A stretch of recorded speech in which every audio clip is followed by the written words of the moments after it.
नमस्कार साथियों, जय हिंद। आप सभी को स्टडी पाथ फॉर यू के यूट्यूब चैनल में स्वागत है। साथियों, आज के इस वीडियो में हम क्लास 6 का जो है विज्ञान से जो है अध्याय 2 लेकर के आए हैं, जिसका नाम है भोजन में क्या क्या आता है। इससे पहले हम पहला चैप्टर पढ़ा चुके हैं, भोजन कहाँ से आता है। वो प्लेलिस्ट में उसका लिंक है, आप वहाँ से देख सकते हैं। एकदम बेसिक से बताया गया है, डिटेल से। ठीक है, ये क्लास 6 के बच्चों के लिए और जो तैयारी कर रहे हैं किसी भी कॉम्पिटिटिव एग्ज़ाम की, तो उनके लिए ये बेसिक का जो है बहुत अच्छा काम करेगा और सीटेट में भी काम आएगा। 6 to 8 के विद्यार्थियों के लिए बीपीएससी में जो है काम आएगा बेसिक। तो आज जो हम दूसरा चैप्टर भोजन में क्या क्या आता है इसके बारे में पढ़ेंगे कि हम जो भोजन करते हैं दैनिक जीवन में, जितने भी भोजन खाते हैं, जितने भी फल फ्रूट्स जो भी जितने भी है सब्जियां हैं खाते हैं, उससे हमें क्या क्या विटामिन, प्रोटीन, कार्बोहाइड्रेट किस किस चीज़ से क्या मिलता है, इसके बारे में हम पढ़ेंगे। तो अगर चैनल पर नए हैं तो चैनल को सब्सक्राइब कर लें और बेल आइकन को दबा दें। इस पर आपको प्रत्येक क्लास की जो है बिहार बोर्ड की जो है आपको यहाँ पे तैयारी करने का जो है अवसर मिलेगा और यहाँ पे प्रत्येक क्लास का वीडियो जो है यहाँ पे मिलता रहेगा। तो चलिए आज का सेशन स्टार्ट करते हैं। तो पिछले पार्ट में हमने उन खाद्य पदार्थों की सूची बनाई थी जिन्हें हम खाते हैं, ठीक है, और अपने राज्य के विभिन्न भागों में खाए जाने वाले भिन्न व्यंजनों के बारे में जो है परियोजना कार्य किए थे। हम सभी रोज़ भोजन में अलग अलग तरह के पके हुए खाद्य पदार्थ लेते हैं। क्या रोज़ अलग अलग तरह के लेते हैं? एक ही तरह के तो रोज़ हम नहीं खाना खाते हैं, ऐसा है कि नहीं। जैसे कभी रोटी, भात, दाल, सब्जी, कभी सत्तू, अचार और कभी खिचड़ी, बैगन का भरता इत्यादि लेते हैं। ये अलग अलग तरह के व्यंजन हम खाने में यूज करते हैं, ठीक है। भोजन में अनेक प्रकार के पके खाद्य पदार्थ के साथ कच्चे खाद्य पदार्थ के रूप में, जैसे यहाँ पे देख रहे हैं, मूली, गाजर, टमाटर तथा अन्य हरी सब्जियों को सलाद के रूप में लेते हैं। ये सभी खाद्य पदार्थ से स्वादिष्ट भोजन या व्यंजन तैयार होता है, ठीक है। जितने भी खाद्य पदार्थ देखें, इससे क्या होता है, एक स्वादिष्ट भोजन बन के तैयार होता है जो को हम खाते हैं। चाव से यहाँ पे देख रहे हैं, थाली में भोजन है, रोटी है, चावल है, सब्जी है, नींबू है, यहाँ पे दूध है, यहाँ पे दाल है, यहाँ पे देख रहे हैं इसमें पानी है। तो इस तरह से हम संतुलित आहार लेते हैं, ठीक है।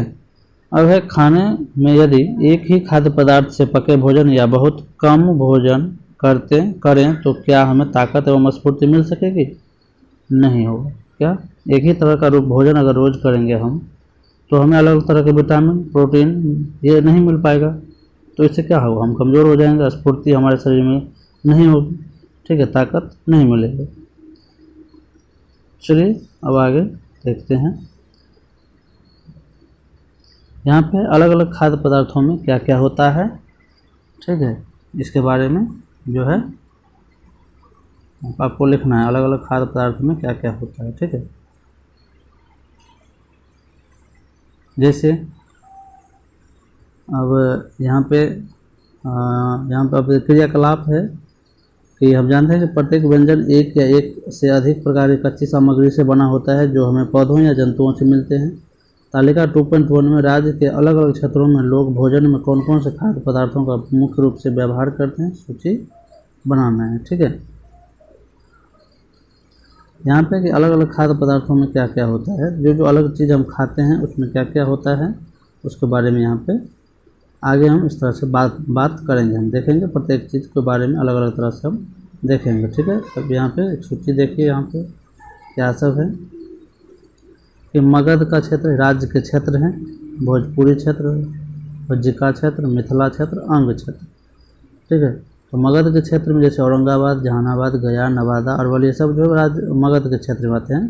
तो यहाँ पे जो है अन्न का व्यंजन जो है चावल गेहूँ जो है सभी जगह होगा, चावल गेहूँ, ठीक है। दाल जो है यहाँ पे मसूर और चना का, यहाँ पे भी मसूर चना, सभी पे मसूर चना सब जगह होगा, ठीक है। यहाँ पे एक अरहर जो है ज़्यादा होता है, ठीक है। मिथिला में भी अरहर खाया जाता है, अरहर का दाल खाया जाता है, ठीक है। अंग क्षेत्र में भी अरहर का दाल खाया जाता है, ठीक है। सब्जियां में आलू, बैगन, गोभी ये सभी जगह होता है, ठीक है। आलू, बैगन, गोभी, टमाटर, प्याज ये सब जगह होता है। अन्य व्यंजन में जैसे मगध क्षेत्र में मांस मछली जो है होता है। भोजपुरी क्षेत्र में भी मांस मछली होता है। बज्जिका क्षेत्र में ज़्यादातर मांस खाया जाता है। मिथिला क्षेत्र में मछली चावल ज़्यादा फेमस है, ठीक है। रेहू मछली। अंग क्षेत्र में जो है मांस मछली ये दोनों फेमस है, ठीक है। तो ये चीज़ आप ये जो है डाटा तैयार कर लीजिएगा अपने किताब में, ठीक है। अब है कि क्या आप अपने राज्य के अलावा दूसरे राज्यों के सामान्य भोजन के बारे में जानते हैं? अगर नहीं तो पता करें। इडली, डोसा, मक्के की रोटी आदि किन किन राज्यों का भोजन है, इसे तालिका 2.1 में अंकित करें। तो यहाँ पे हम अंकित करते हैं, ठीक है। इडली डोसा सांभर जो है ये इडली डोसा सांभर ये कहाँ का है? तो तमिलनाडु का है। कहाँ का है? तमिलनाडु का, ठीक है। वड़ा पाव महाराष्ट्र का है। पंजाब में जो है आपको मक्के की रोटी, सरसों का साग फेमस है, ठीक है। मक्के की रोटी और सरसों का साग फेमस है। बिहार में चावल, रोटी, दाल, सब्जी ये फेमस है, ठीक है। तमिलनाडु में आपका जो है इडली, डोसा, सांभर ये अभी आपको बता ही दिए थे, ठीक है। ढोकला गुजरात में होता है। इस तरह से जो है अलग अलग राज्य में जो है, जैसे बंगाल में है मछली चावल फेमस है, ठीक है। तो ये चीज़ आपको याद रखना है, सूची बना लेना है, ठीक है, किताब से। अब आगे देखिए क्या है कि इन खाद्य सामग्रियों में हमारे शरीर की वृद्धि, विकास एवं स्वस्थ रहने के लिए कुछ आवश्यक अवयव होते हैं। इन अवयवों को हम क्या कहते हैं? पोषक तत्व कहते हैं। क्या कहते हैं? पोषक तत्व कहते हैं। ये याद रखना है, ठीक है। अलग अलग तरह के खाद्य पदार्थ जो हमारे शरीर के लिए क्या होता है? आवश्यक होता है, उसे ही हम पोषक तत्व कहते हैं। अलग अलग तरह के खाद्य पदार्थ जो हमारे शरीर के लिए क्या होता है? आवश्यक होता है, वो उसे ही हम क्या कहते हैं? पोषक तत्व कहते हैं, ठीक है। हमारे भोजन में मुख्य पोषक तत्व जैसे कार्बोहाइड्रेट, प्रोटीन, वसा, विटामिन तथा खनिज लवण है, ठीक है। इसके अतिरिक्त हमारे भोजन में रेशा तथा जल भी शामिल होते हैं, जिनकी हमारे शरीर की को आवश्यकता होती है, ठीक है।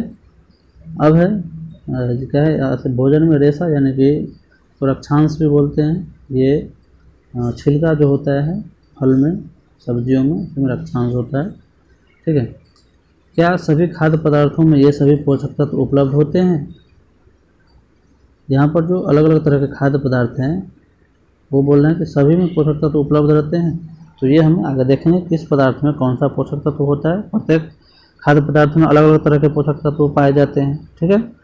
कुछ साधारण विधियों से यह हम जान सकते हैं कि कच्ची खाद्य सामग्री या पके हुए भोजन में कौन कौन से पोषक तत्व उपस्थित हैं। जैसे कार्बोहाइड्रेट, प्रोटीन तथा वसा की जांच अन्य पोषक तत्वों की जांच की अपेक्षा सरल है, जिसे हम दैनिक जीवन में कर सकते हैं। कार्बोहाइड्रेट का हमारे भोजन में एक रूप मंड या स्टार्च है, ठीक है। मंड की उपस्थिति की जांच हम कार्बोहाइड्रेट की उपस्थिति से जांचते हैं, ठीक है। यहाँ पे मंड जो है सिर्फ पादप में पाया जाता है, ठीक है। मंड जो है ये सिर्फ पादप में पाया जाता है, ठीक है। जैसे अनाज, चावल, आलू, मटर, सेम इस सब में जो है मंड पाया जाता है, स्टार्च पाया जाता है, ठीक है। कार्बोहाइड्रेट पाया जाता है। अब यहाँ पे क्या सभी खाद्य, यहाँ पे ये तो पढ़ लिए। अब आगे देखते हैं जांच कैसे करें। जांच, यहाँ पे जांच बताया गया है, ठीक है। 3 तरह का। टिंचर आयोडीन से हम कार्बोहाइड्रेट की जांच करते हैं, कॉपर सल्फेट या कास्टिक सोडा तथा कास्टिक सोडा से हम प्रोटीन की जांच करते हैं, ठीक है। तो यहाँ पे ये चीज़ें दिया गया है आगे। यहाँ पे देख लीजिए, पहले है मंड की जांच। तो मंड की जांच के लिए हमें क्या लेना पड़ेगा? यहाँ पे इसमें तो कुछ नहीं। मंड की जांच के लिए यहाँ पे एक चीज़ है, मंड की जांच में जो है क्या होता है कि आयोडीन की ज़रूरत पड़ती है। क्या? आयोडीन की जो है ज़रूरत पड़ती है, नमक की। इसमें क्या होता है कि जैसे अगर आयोडीन मंड की जांच करना है तो खाद्य पदार्थ या कच्ची सामग्री का मात्रा लेना है थोड़ा सा, इसमें आयोडीन के तनु घोल की कुछ बूंदें डालेंगे, ठीक है। जैसे अगर चावल में हमको क्या करना है, कार्बोहाइड्रेट जांच करना है या मंड जांच करना है, तो चावल में क्या करेंगे, थोड़ा सा नमक का जो है घोल उसमें डालेंगे। अगर यह नीला या काला रंग का हो जाता है तो ये इसमें क्या होता है, मंड की उपस्थिति को दर्शाता है। ठीक है, आयोडीन के तनु घोल को लेंगे, इसमें कम बूंद डालेंगे, 2-4 बूंद। ठीक है, फिर प्रोटीन की जांच के लिए जो है हमें किस चीज़ की ज़रूरत पड़ती है, यहाँ पे है प्रोटीन की जांच के लिए यहाँ पे कास्टिक सोडा और जो है देख रहे हैं, कास्टिक सोडा और कॉपर सल्फेट का जो है घोल जो है तैयार करेंगे। इसमें जो है 10-10 बूंद जो है डालेंगे, जिससे हमें प्रोटीन की जांच करना है, जिस चीज़ों में उस पर जो है डालेंगे। ठीक है, और जो है अगर बैगनी रंग का हो गया तो समझिए उसमें क्या है, प्रोटीन की उपस्थिति है। इस तरह से हम प्रोटीन और जो है कार्बोहाइड्रेट की जांच करते हैं। वसा की जांच के लिए जो है यहाँ पर देख रहे हैं, खाद्य पदार्थ की अल्प मात्रा लीजिए, कागज़ के टुकड़े को लपेट कर कूटिए। जैसे अगर ये कागज़ है, इसमें हमारे जैसे मूंगफली होता है, बादाम होता है, उसको इसे कागज़ पे रख दीजिए, इसको मोड़ दीजिए। ठीक है, ऐसे मोड़ देने से क्या होता है, उस पर जो है ऐसे ऐसे मारिए ऊपर से, तो इसमें क्या होगा, तेलीय मतलब तेल का धब्बा उस पर आ जाएगा। तो इस तरह समझिए, इस पर तेल का धब्बा बन गया कागज़ पे, समझिए जो उसमें क्या है, वसा है। ठीक है, तेलीय पदार्थ जितना भी होता है उसमें वसा पाया जाता है, ये याद रखिए। वही बोला है, कागज़ पर तेल का धब्बा हो जाएगा तो उसमें वसा पाया जाता है, ये चीज़ यहाँ पे बताया गया है। ठीक है, चलिए इस तालिका को भर लेते हैं। खाद्य पदार्थों में उपस्थित पोषक तत्व, जैसे कच्चा आलू, इसमें आपको मंड प्राप्त होगा। ठीक है, दूध में प्रोटीन होगा, मूंगफली में क्या होगा, वसा होगा, बिना पका हुआ चावल यानी चूर्ण में क्या होगा, मंड होगा। ठीक है, पका हुआ चावल में प्रोटीन होगा। यहाँ पे देखिए सबसे ज़्यादा उस चावल में जो है, पका हुआ चावल में कार्बोहाइड्रेट होता है, और यहाँ पे मंड भी इसमें होता है। ठीक है, प्रोटीन भी होगा। ठीक है, वसा नहीं होता है। सूखा नारियल आपको इसमें वसा होगा। ठीक है, अब बिना पकी अरहर की दाल, इसमें मंड होगा। पकी हुई दाल, इसमें प्रोटीन होगा। किसी सब्जी का एक टुकड़ा, इसमें भी प्रोटीन होगा। किसी फल का एक टुकड़ा, प्रोटीन होगा। अब उबला हुआ अंडा, जिसका सफ़ेद भाग जो होता है, बुरादा वाला नहीं, सफ़ेद वाले में जो क्या पाया जाता है, जो है प्रोटीन पाया जाता है। ठीक है, ये चीज़ याद रखिएगा। अब आगे पढ़ते हैं।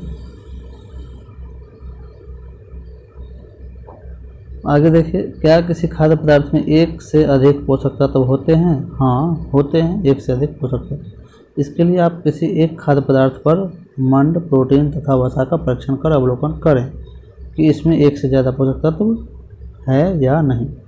ठीक है, तो कैसे परीक्षण किया जाता है ये आपको बता दिए हैं। आपको मंड की जांच के लिए क्या करना है, आपको आयोडीन का घोल लेना है और उस पर 2-4 बूंद देना है। अगर रंग जो है क्या काला हो जाएगा तो क्या होगा, आपका काला या नीला हो जाएगा, तो आप जो है वो किसका जांच होगा, मंड का जांच होगा।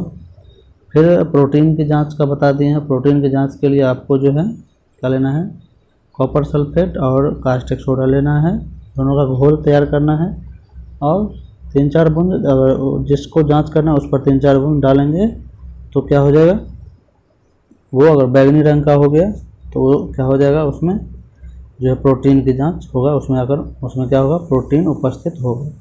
ठीक है, और वसा की जांच के लिए आपको बता दिए हैं। वसा की जांच के लिए एक कागज़ का टुकड़ा ले लेंगे, जिस चीज़ में वसा देखना है कि नहीं, उसको कागज़ में बंद करके उसको ऊपर से मारेंगे या फिर दबाएंगे तो उसमें से क्या होगा, तेलीय पदार्थ बाहर आएगा, कागज़ पे आपको वो चीज़ दिखेगा, तो इसका मतलब उसमें क्या है, वसा उपस्थित है। ठीक है, तेलीय पदार्थ जितना भी होता है उसमें वसा होता है। ठीक है, अब आगे यहाँ पर कार्बोहाइड्रेट, प्रोटीन तथा वसा के अलावा विटामिन तथा खनिज लवण जैसे अन्य पोषक तत्व भी हमारे विभिन्न खाद्य पदार्थों में उपस्थित रहते हैं। ठीक है, तो इसके बारे में देखेंगे। इन सभी पोषक तत्वों को हमें क्यों ज़रूरत होती है। पोषक तत्व जो है हमारे शरीर को स्वस्थ रखने के लिए, मजबूत रखने के लिए, ऊर्जावान रखने के लिए पोषक तत्व की आवश्यकता होती है। ठीक है, पोषक तत्व कहते किसे हैं, हम बताए हुए थे कि अलग अलग तरह के खाद्य पदार्थ जिनकी आवश्यकता हमारे शरीर को होती है उसे ही पोषक तत्व कहते हैं। ठीक है, यहाँ पे कार्बोहाइड्रेट के कुछ स्रोत दिए हुए हैं, यहाँ पे देख रहे हैं, गन्ना देख रहे हैं, ये मक्का देख रहे हैं, ये अलहुआ यानी शकरकंद देख रहे हैं, आलू देख रहे हैं, गेहूँ, बाजरा, चावल, पपीता, तरबूजा, यहाँ पे आम, ये सब क्या है, कार्बोहाइड्रेट के स्रोत हैं। ठीक है, फिर यहाँ पे वसा के स्रोत, जितने भी तेलीय पदार्थ देख रहे हैं, जितना भी है, सब में क्या है, वसा है। ठीक है, विभिन्न पोषक तत्व हमारे शरीर के लिए क्यों जरूरी है, इसके बारे में हम पढ़ेंगे। कार्बोहाइड्रेट मुख्य रूप से हमारे शरीर को ऊर्जा प्रदान करता है, ये चीज़ इम्पोर्टेंट है। कार्बोहाइड्रेट क्या करता है, हमारे शरीर को ऊर्जा प्रदान करता है। ठीक है, और वसा से भी ऊर्जा मिलती है। वास्तविकता यह है कि कार्बोहाइड्रेट की तुलना में वसा से हमें अधिक ऊर्जा मिलती है। कार्बोहाइड्रेट से ज़्यादा इसमें वसा में जो है हमें ऊर्जा मिलती है। ठीक है, कार्बोहाइड्रेट से ज़्यादा हमें ऊर्जा किसमें मिलती है, वसा में मिलती है। वसा और कार्बोहाइड्रेट युक्त भोजन ऊर्जा देने वाला भोजन कहलाता है। ठीक है, वसा और कार्बोहाइड्रेट युक्त भोजन क्या कहलाता है, ऊर्जा देने वाला भोजन कहलाता है, ये याद रखिए। अब है प्रोटीन के जंतु स्रोत। यहाँ पे है प्रोटीन के पादप स्रोत। जंतु स्रोत में मछली है, दूध है, मांस है, अंडा है, पनीर है। और प्रोटीन में है, आप ये जो प्रोटीन का ये जंतु स्रोत है, दूध गाय से मिलती है, मांस जो है मांस देख रहे हैं आपको, मुर्गा या फिर किसी भी जंतु का जो है ये मांस होता है। पनीर भी दूध से मिलता है, जंतु से मिलता है। ठीक है, पनीर भी क्या है, जंतु से मिलता है। फिर प्रोटीन है, प्रोटीन जैसे ये पादप स्रोत है, चना, मूंग और तुअर, राजमा, सोयाबीन। सोयाबीन में सबसे ज़्यादा प्रोटीन होता है। ठीक है, मटर, ये सब पादप स्रोत है जो हमें पौधा से मिलता है। ठीक है,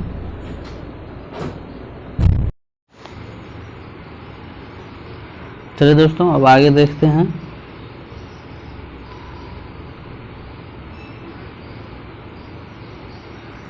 अब आगे देखिए, प्रोटीन की आवश्यकता शरीर की वृद्धि तथा स्वस्थ रहने के लिए होती है। प्रोटीन की आवश्यकता किस लिए होती है, हमारे शरीर की वृद्धि के लिए। ठीक है, जैसे हम शरीर की वृद्धि यानी कि जो शरीर में परिवर्तन होता है, आपकी लंबाई, चौड़ाई, ऊंचाई, मोटाई में जो परिवर्तन होता है, उसका जो है कारण प्रोटीन है। ठीक है, जो रेसलर सबको देखिएगा, जो भारोत्तोलक, जो भार उठाता है, रेसलर फाइटिंग करता है, उस सबको ज़्यादातर प्रोटीन की आवश्यकता होती है। ठीक है, विटामिन जो है रोगों से हमारे शरीर की रक्षा करते हैं, ये चीज़ इम्पोर्टेंट है, ये भी इम्पोर्टेंट है, एग्जाम में पूछ सकते हैं। ठीक है, विटामिन रोगों से हमारे शरीर की रक्षा करता है। हमारी आँखों, हड्डियों, दांतों और मसूड़ों को स्वस्थ रखने में विटामिन सहायता है। ठीक है, जैसे आँखों के लिए ए है विटामिन, हड्डियों के लिए विटामिन डी है, दांतों के मसूड़ों के लिए डी है। तो ये सब जो है विटामिन जो है हमारे शरीर को क्या करता है, स्वस्थ रखता है। ठीक है, रक्षा करता है। अब है विटामिन कई प्रकार के होते हैं जिन्हें हम अलग अलग नामों से जानते हैं। इनमें से कुछ vitamin A, vitamin B, vitamin C, vitamin D, vitamin E तथा विटामिन के नाम से जाना जाता है। यानी कि ए, बी, सी, डी और के, और ई भी है, ए बी सी डी, ई और के, 5 तरह के, A B C D E और के। तो और देखिए इसी विटामिन में जब अगर एक सीरीज चले यानी B1, B2, B3, तो इसको हम क्या करते हैं, बी कम्प्लेक्स कहते हैं। ठीक है, क्या कहते हैं, बी कम्प्लेक्स। यहाँ पे देखिए विटामिनों को एक खास समूह को विटामिन बी कम्प्लेक्स कहते हैं। ठीक है, हमारे शरीर को सभी प्रकार के विटामिनों की अल्प मात्रा में आवश्यकता होती है। जितने भी विटामिन हैं सभी को हमारे शरीर की थोड़ी थोड़ी मात्रा में ज़रूरत पड़ती है। ठीक है, विटामिन ए जो है हमारी त्वचा तथा आँखों को स्वस्थ रखता है। गाजर खाइए, आपका शरीर एकदम ताज़ा मतलब तरोताज़ा रहेगा, आपका स्किन जो है ग्लो करेगा। ठीक है, विटामिन ए से। अब है विटामिन सी जो है बहुत से रोगों से लड़ने में हमारी मदद करता है। कोरोना काल में विटामिन सी भरपूर मात्रा में लेने के लिए बोलता था सरकार। इससे क्या है, इसमें जो है इससे क्या होता है, इम्यूनिटी जो है बढ़ता है। ठीक है, इम्यूनिटी जो है हमारे रोग प्रतिरोधक क्षमता बढ़ता है विटामिन सी से। ठीक है, विटामिन डी हमारी अस्थियों और दांतों के लिए कैल्शियम का उपयोग करने में हमारे शरीर की सहायता करता है। ठीक है, विभिन्न विटामिनों से भरपूर भोज्य पदार्थ निम्नलिखित चित्रों में दिए गए हैं, जो आगे देखते हैं।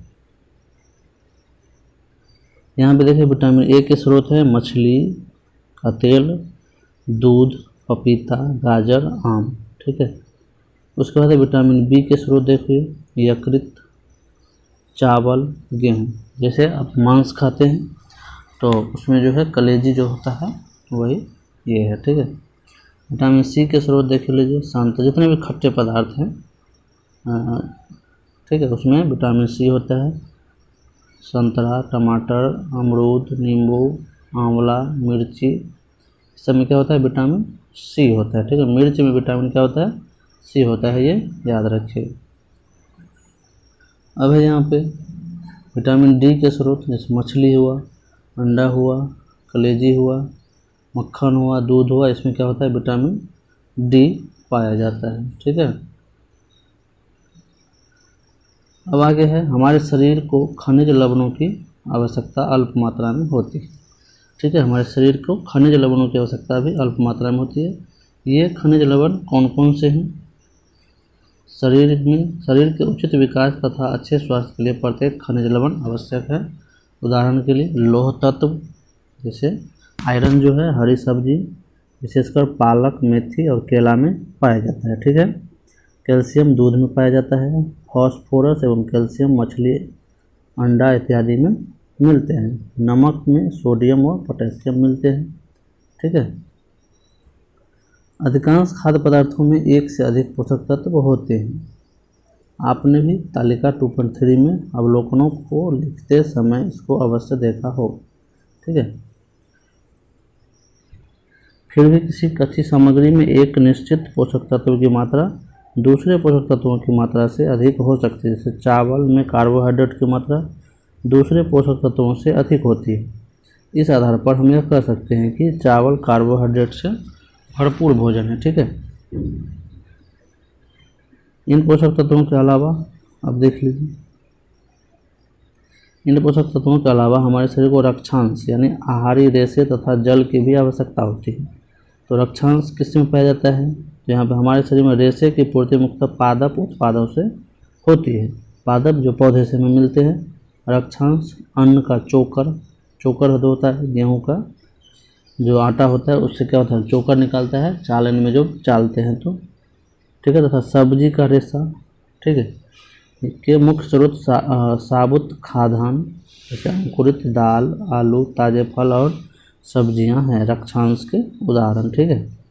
रक्षांश हमारे शरीर को कोई पोषक प्रदान नहीं करता, फिर भी यह हमारे भोजन का आवश्यक अवयव है। रक्षांश हमारे शरीर से बिना पचे भोजन को क्या करता है, ये बाहर निकालने में सहायता करता है। ठीक है। जल भोजन में उपस्थित पोषक तत्वों को अवशोषित कराने में हमारे शरीर की सहायता करता है। जल क्या करता है, पोषक तत्वों को अवशोषित होने में हमारे शरीर की मदद करता है। ठीक है। यह कुछ अपशिष्ट पदार्थों को मूत्र तथा पसीने के साथ शरीर से बाहर निकालने में सहायता करता है। ठीक है। सामान्यतः हमारे शरीर को जितने जल की आवश्यकता होती है अधिकांशतः वह हमें उन पदार्थों से प्राप्त होती है जिन्हें हम द्रव रूप में लेते हैं, जैसे जल, दूध और चाय आदि। आइए देखें क्या कोई अन्य स्रोत हमारे शरीर को जल प्रदान करता है या नहीं। ठीक है। अब क्रियाकलाप है यहाँ पे, टमाटर अथवा नींबू जैसा कोई एक फल लीजिए, इसे छोटे छोटे हिस्सों में काटकर हथेली पर लीजिए, इसमें आपको पता चल जाएगा इसमें क्या है, जल है कि नहीं है। तरबूजा लीजिए काट के, खीरा लीजिए, इसमें पानी होता है, तरबूजा में पानी होता है, खरबूजा में पानी होता है। ठीक है। लताम खाते हैं उसमें पानी होता है, सब इस सब में जो है पानी होता है। ठीक है। घीरा खाते हैं उसमें भी पानी होता है, कद्दू खाते हैं उसमें भी पानी होता है। तो इससे हमें पता चल जाता है। ठीक है। अब हम संतुलित आहार देखते हैं कि संतुलित आहार क्या है। ठीक है। संतुलित आहार क्या है इसको हम अब देखेंगे। ठीक है।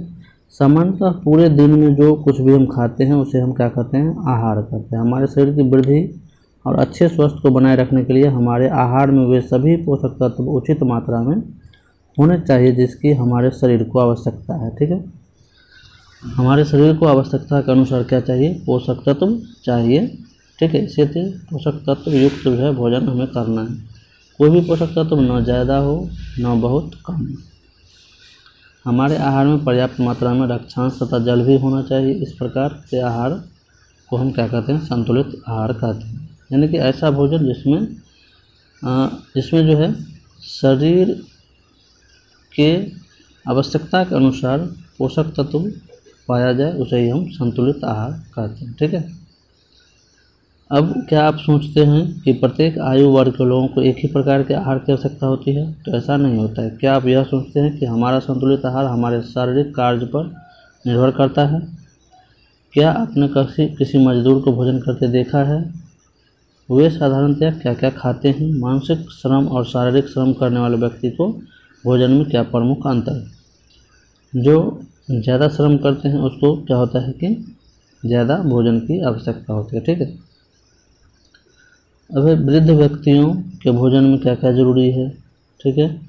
दालें, मूंगफली, सोयाबीन, अंकुरित बीज, खमीर, उठा भोजन, आटे से बने व्यंजन, केला, पालक, सत्तू, गुड़, उपलब्ध सब्जियां तथा इसी प्रकार के अन्य भोज्य पदार्थ कई पोषक तत्व उपलब्ध कराते हैं। इसलिए कोई व्यक्ति कम खर्च में भी संतुलित आहार खा सकता है।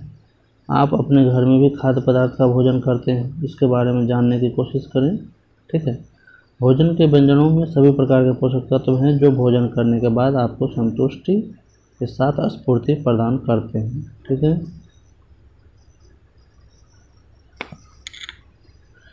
तो यह भोजन आपके लिए क्या है? संतुलित होगा। कम खर्च में संतुलित आहार युक्त भोजन के लिए अपने अपने क्षेत्र में मिलने वाले अन्न, फल, सब्जी, दूध जैसे खाद्य पदार्थ की सूची तैयार करने के लिए बोल रहे हैं। ठीक है। उचित प्रकार का भोजन करना ही पर्याप्त नहीं है, इसे उचित तरीके से पकाना भी चाहिए, इससे पोषक तत्व नष्ट न हो। क्या आप जानते हैं कि भोजन पकाते समय कुछ पोषक तत्व नष्ट हो जाते हैं? ये आपको पता होनी चाहिए। ठीक है। पकाने से क्या होता है? पोषक तत्व नष्ट हो जाते हैं। अब छिलका उतार कर यदि सब्जी और फलों को धोया जाता है तो यह संभव है कि उसके कुछ विटामिन नष्ट हो जाते हैं। इसलिए पहले धो लेना है सब्जी को, उसके बाद काटना है। सब्जियों और फलों को छिलकों में महत्वपूर्ण विटामिन तथा खनिज लवण होते हैं। चावल और दालों को बार बार धोने से उसमें उपस्थित विटामिन और कुछ खनिज लवण नष्ट हो जाते हैं। ठीक है। ये चीज़ हमें याद रखना है। हम सभी जानते हैं कि पकाने से भोजन का स्वाद क्या होता है? बढ़ता है तथा उसे पचाने में आसानी होती है। इसके साथ साथ पकाने के कुछ पोषक तत्वों में हानि भी हो सकती है। यदि भोजन पकाने में अत्यधिक जल का उपयोग किया जाता है और बाद में उसे फेंक दिया जाता है तो कई लाभदायक प्रोटीन तथा खनिज लवणों को हानि होती है। पकाने पर विटामिन सी गर्मी से नष्ट हो जाता है। ये चीज़ याद रखिएगा, ये इम्पोर्टेंट है। पकाने से क्या होता है? विटामिन सी नष्ट हो जाता है। और जैसे चावल को आप पका लिए और मांड जो है उसका फेंक दिए तो क्या होता है? उससे विटामिन सब जो है गायब हो जाता है। ठीक है। अब क्या यह उचित नहीं होगा कि आप अपने आहार में फल और कच्ची सब्जियों को सम्मिलित करें? ये बहुत ही अच्छा होता है। ठीक है। अब आगे कल हम कुपोषण के बारे में पढ़ेंगे। ठीक है। और भी इसका जो है क्वेश्चन आंसर सब हल करेंगे। ठीक है। तो चलिए आज की वीडियो में इतना ही। वीडियो अच्छा लगे तो लाइक, सब्सक्राइब और शेयर जरूर करें। धन्यवाद।